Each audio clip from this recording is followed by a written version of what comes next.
यह कहानी एक पुराने वीरान गांव की है जिसका नाम निशाचरपुर था।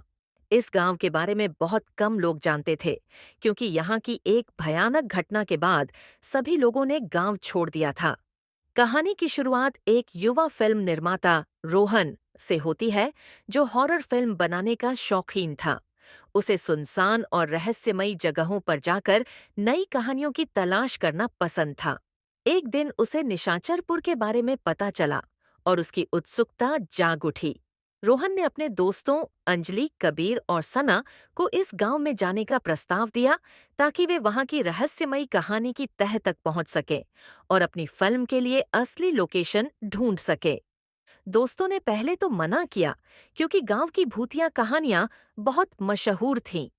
कहा जाता था कि वहां रात में निशाचर नामक एक आत्मा घूमती है जो किसी भी जीवित व्यक्ति को अपना शिकार बना लेती है। लेकिन रोहन के जोर देने पर वे सभी तैयार हो गए। अगले दिन वे चारों अपने कैमरे और अन्य सामान के साथ निशाचरपुर की ओर निकल पड़े। जब वे गांव के पास पहुंचे तो उन्हें वहां के सुनसान माहौल ने घेर लिया। गांव पूरी तरह से खाली था, लेकिन हर जगह ऐसा लग रहा था मानो लोग जल्दी में इसे छोड़कर भागे हों। घरों के दरवाजे खुले थे, अंदर बर्तन और कपड़े यूं ही बिखरे पड़े थे जैसे लोग भागते समय इन्हें छोड़ गए हों।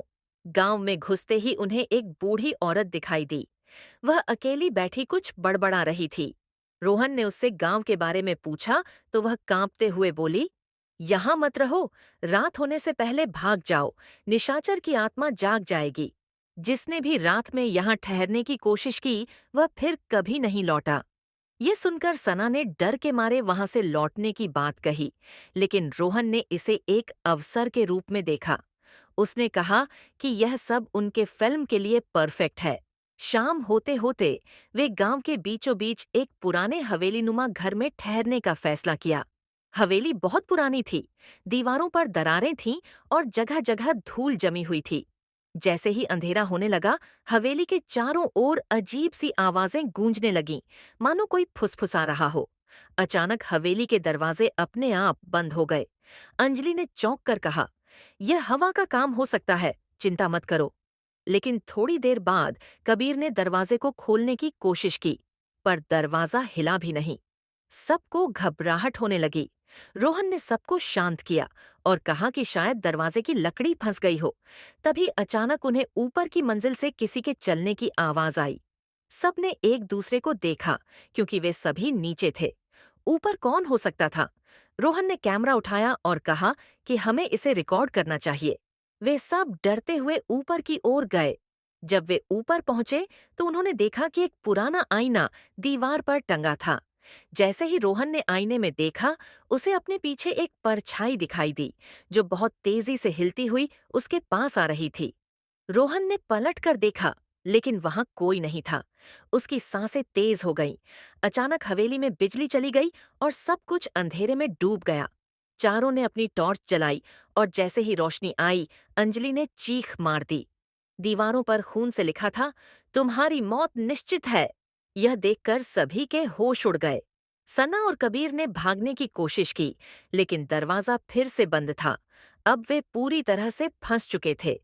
तभी उन्हें हवेली के कोने में एक महिला की कराहने की आवाज सुनाई दी। वे टॉर्च की रोशनी से उस दिशा में गए जहां उन्हें एक सफेद साड़ी पहने महिला बैठी मिली। उसका चेहरा झुका हुआ था और बाल बिखरे हुए थे। रोहन ने उससे पूछा, आप कौन हैं?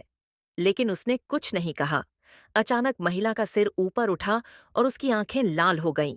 उसने एक भयानक चीख मारी और चारों की ओर तेजी से दौड़ी। वे सब भयभीत होकर इधर-उधर भागने लगे। रोहन ने कैमरा छोड़ दिया और एक कमरे में छिपने की कोशिश की, लेकिन कमरा पूरी तरह से बंद था। अंजलि और सना भी दूसरे कमरे में फंस गईं। हवेली के अंदर अजीब आवाजें, चीखें और दरवाजों के खुलने बंद होने की आवाजें आने लगीं। कबीर, जो अकेला बचा था, भागते भागते हवेली के बाहर निकलने की कोशिश कर रहा था, लेकिन दरवाजे अब भी जाम थे। तभी उसने देखा कि हवेली के दरवाजे के पास निशाचर खड़ा है। एक काले धुएं से बना भयानक आकार, जिसकी आंखों से लाल रोशनी निकल रही थी। निशाचर ने कबीर की ओर देखा और उसके हाथ पैर जैसे जाम हो गए। निशाचर ने उसकी ओर बढ़ते हुए कहा, तुम यहाँ नहीं बच सकते।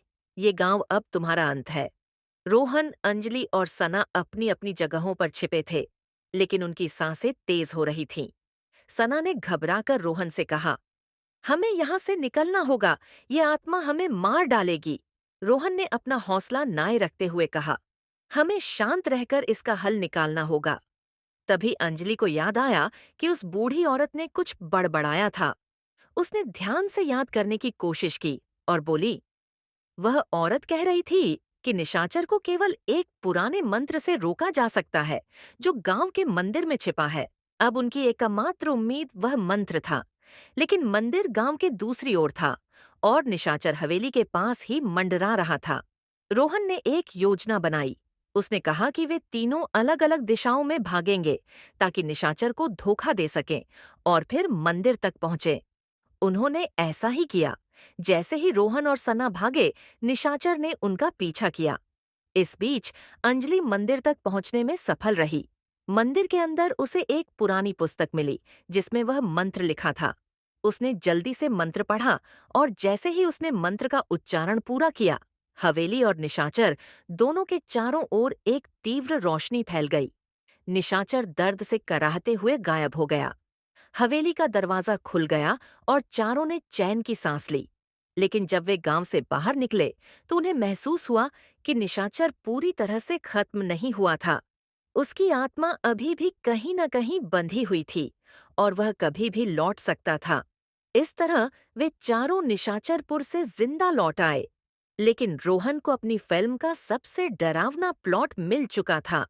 दोस्तों, आपको आज की कहानी कैसी लगी? कमेंट में ज़रूर बताइए और कहानी को लाइक करें। अगर आप चैनल पर नए हैं तो चैनल को सब्सक्राइब करके बेल आइकॉन को दबाना ना भूलें ताकि आपको हर वीडियो के नोटिफिकेशन